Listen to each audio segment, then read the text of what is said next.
বর্তমান সমাজ বাল্যবিবাহকে সাপোর্ট করে না, কিন্তু বাল্যজেনাকে ঠিকই সাপোর্ট করে। লুবাবার বিয়েকে কেন্দ্র করে গত 2 থেকে 3 দিন ধরে এই ধরনের মন্তব্য সোশ্যাল মিডিয়াতে অনেক বেশি viral. So in my personal opinion, I totally support early marriage. You hear it right, আমি আর্লি ম্যারেজ সাপোর্ট করি। গালি দেওয়ার আগে অনুরোধ থাকবে পুরো ভিডিওটা দেখা।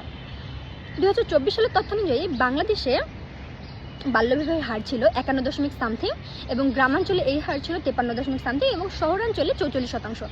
আমি সামথিং বললাম কারণ আমি এক্স্যাক্ট পয়েন্টের পরে এক্স্যাক্ট সংখ্যাটা মনে করতে পারতেছি না। সো এই ছিল বাল্যবিবাহের হার এবং এই বাল্যবিবাহের রিজনগুলো ছিল অর্থনৈতিক সংকট অথবা দারিদ্রতা, সেম যৌতুক প্রথা, সামাজিক কুসংস্কার, মেয়েদের সামাজিকভাবে নিরাপত্তা নিশ্চিত না করতে পারা, ইফটিজিং, প্লাস হচ্ছে সমাজে মেয়েদেরকে নিয়ে যে কুসংস্কারগুলো আছে এইগুলোই মূলত বাল্যবিবাহের প্রধান কারণ ছিল। বাল্যবিবাহের রিজনগুলো ভালো মতো পর্যবেক্ষণ করলেই বোঝা যায় যে বাংলাদেশে যে বাল্যবিবাহগুলো হয় এই বাল্যবিবাহগুলোর প্রধান কারণ কখনোই জেনাকে কন্ট্রোল করা না। তো যেসব বাঙালি না বুঝে লুবাবার বিয়েটাকে কেন্দ্র করে বাল্যবিবাহকে প্রমোট করতেছে তাদের উদ্দেশ্যে আমি একটা কথা বলবো। লুবাবার ক্ষেত্রে লুবাবা ধর্মের পথে গিয়েছে, সে ইসলামিক মাইন্ডের একজনকে বিয়ে করেছে। সো তার ক্ষেত্রে হয়তো বা জেনাকে কন্ট্রোল করার জন্যই হতে পারে বা জেনাকে প্রতিরোধ করার জন্যই করতে পারে। তো আমি এই ক্ষেত্রে কোনো পার্সোনাল ওপিনিয়ন দিব না, কিন্তু তার বিয়েকে কেন্দ্র করে যেভাবে আর্লি ম্যারেজকে একদম এস্টাবলিশ করার ট্রাই করা হচ্ছে, নর্মালাইজ করার ট্রাই করা হচ্ছে, এটা আসলে কতটুকু যৌক্তিক আপনি নিজের কাছে নিজেকে জিজ্ঞেস করুন তো।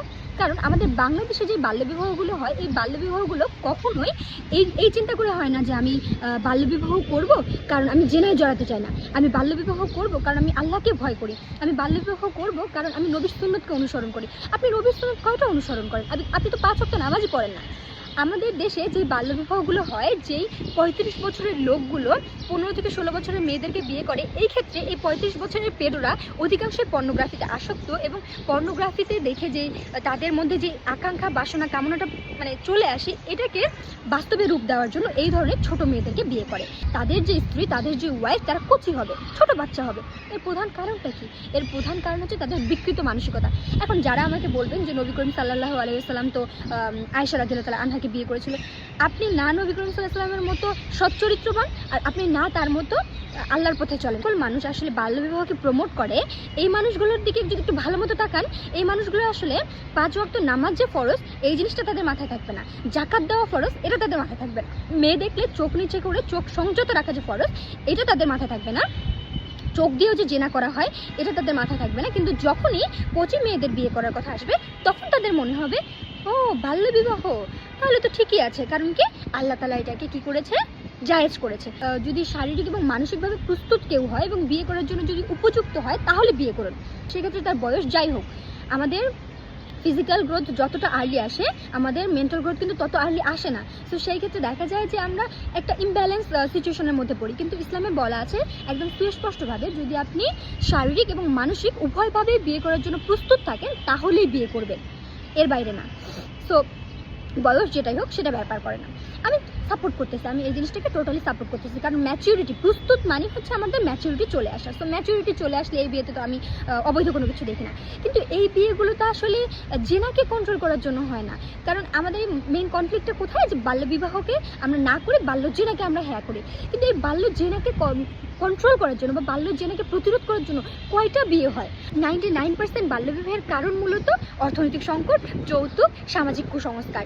এর বাইরে আপনি দেখবেন যে 1% বিয়ে হয়, এই 1% বিয়েগুলো মূলত আলেম ওলামা যারা থাকে তাদের ফ্যামিলির মধ্যে হয়। এরা হয়তো বা জানে যে ইসলামে কোন জিনিসটা রাইট, ইসলামে কোন জিনিসটা আসলে প্রকৃতপক্ষেই করা উচিত, এরা হয়তো বা ওই মেন্টালিটি চিন্তা করে বিয়েগুলো দেয়। কিন্তু এর বাইরে নর্মালি যে বাঙ্গু সমাজে আপনি এই যে বাল্যবিবাহটাকে প্রমোট করতেছেন, যাদের মধ্যে আপনি বাল্যবিবাহকে নর্মালাইজ করতেছেন, তাদের কিন্তু এই বাল্যবিবাহের মেইন কারণ কখনোই জেনা কন্ট্রোল করে না।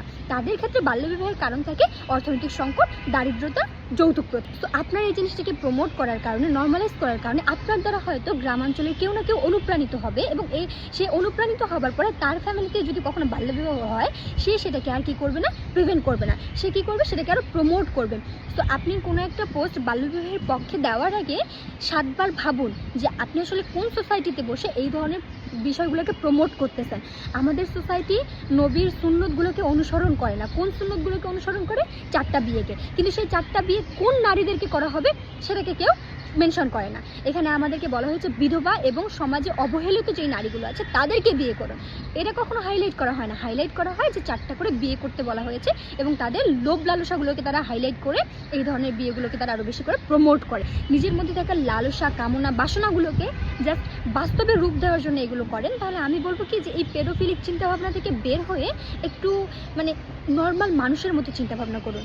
আমাদের দেশে যেই 35 থেকে 40 বছর বয়সী চাচা আঙ্কেলগুলো আছে এরা সবসময় চিন্তা করে যে মানে পর্নোগ্রাফিতে আসক্ত হয়ে অবস্থাটা এরকম যে এদের মাথায় সবসময় ছোট বাচ্চাদের প্রতি এখন নেশা ধরে গেছে। এই যে এতগুলো শিশু ধর্ষণের ঘটনা ঘটতেছে বারবার, এগুলো কেন ঘটতেছে? শিশুদের প্রতি এই ধরনের মানসিকতা কেন আসতেছে মানুষের? কারণ মানুষ এই পর্নোগ্রাফিতে আসক্ত হয়ে এখন সবসময় শুধু মানে ছোট বাচ্চাদের প্রতি অ্যাট্রাক্টেড হচ্ছে। আর অন্য ওয়াই সমাজ এতটা বিকৃত কেন হয়ে গেল যে ছোট বাচ্চাদের প্রতি কেন এত আসবে? যেই বাচ্চাটা আপনার মেয়ের বয়সী, আপনি তাকে কেন বিয়ে করার কথা চিন্তা করবেন? মানে কতটা বিকৃত মানসিকতার হলে মানুষ নিজের বাচ্চার বয়সী একটা মেয়েকে বিয়ে করার কথা চিন্তা করে। আচ্ছা, যাই হোক, এখন আসি আরও কিছু পোস্ট থাকবে যেগুলোতে হচ্ছে আশার বাণী দেওয়া থাকে যে আমি তো ছোট বয়সে বিয়ে করেছি, আমি তো আল্লাহর রহমতে অনেক পেয়েছি, আমার তো অনেক সুখ শান্তি বরকতময় একটা জীবন। আপনার মতো ভাগ্যবতী বা ভাগ্যবান সবাই না। আপনি হয়তো বা ভাগ্যবান বা ভাগ্যবতী যে আপনি একজন ভালো লাইফ পার্টনার পেয়েছেন, কিন্তু জীবন তো সবার ক্ষেত্রে সমান হবে না।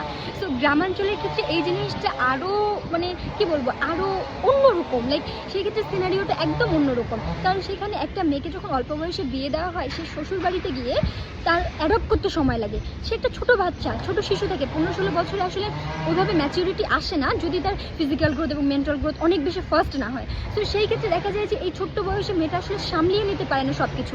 আর এই ক্ষেত্রে আরেকটা প্রতিবন্ধকতা থাকে, সেটা হচ্ছে অর্থনৈতিক সংকট।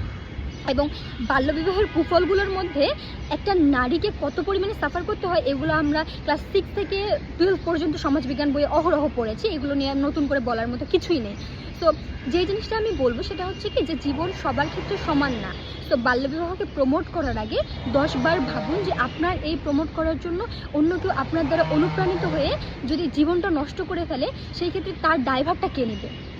তো আমি এখনও বলবো আমি আর্লি ম্যারেজ সাপোর্ট করি, কিন্তু সেই ক্ষেত্রে আপনি যদি সেটা প্রপার ইসলামিক মাইন্ডের হয়ে ফিজিক্যাল গ্রোথ এবং মেন্টাল গ্রোথ দুইটাই ঠিকঠাক আছে এরকম দেখে শুনে তারপরে বিয়ে করেন।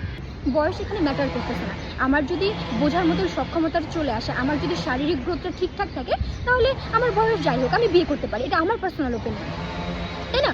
কিন্তু আমার যদি ওই ফিজিক্যাল গ্রোথটাই না আসে, আমি যদি বাচ্চা অ্যাডপ্ট করতে না পারি, আমার যদি মেন্টাল গ্রোথটাই না আসে, আমি যদি ঝগড়ার সময় নিজেকে কন্ট্রোলই করতে না পারি, আমি যদি আমার হাজব্যান্ডের কথা বুঝতেই না পারি, তাহলে আমার ছোটো বয়সে বিয়ে করে তো কোনো লাভ নেই, তাই না? তো এই জিনিসগুলো ভেবে চিনতে তারপরে আমাদের একটা সম্পর্কে জড়ানো উচিত বলে আমি মনে করি। তো সবশেষে একটা কথাই বলবো, আর্লি ম্যারেজকে সাপোর্ট করার আগে, সেটাকে প্রমোট করার আগে কোন সোসাইটিতে সেটা প্রমোট করতেছেন, কিভাবে প্রমোট করতেছেন, আর নিজের জীবনের অভিজ্ঞতার সাথে অন্যের জীবনকে মেলানোটা কখনোই যৌক্তিক না। তো সব কিছু বিবেচনা করে আর্লি ম্যারেজটাকে প্রমোট করুন।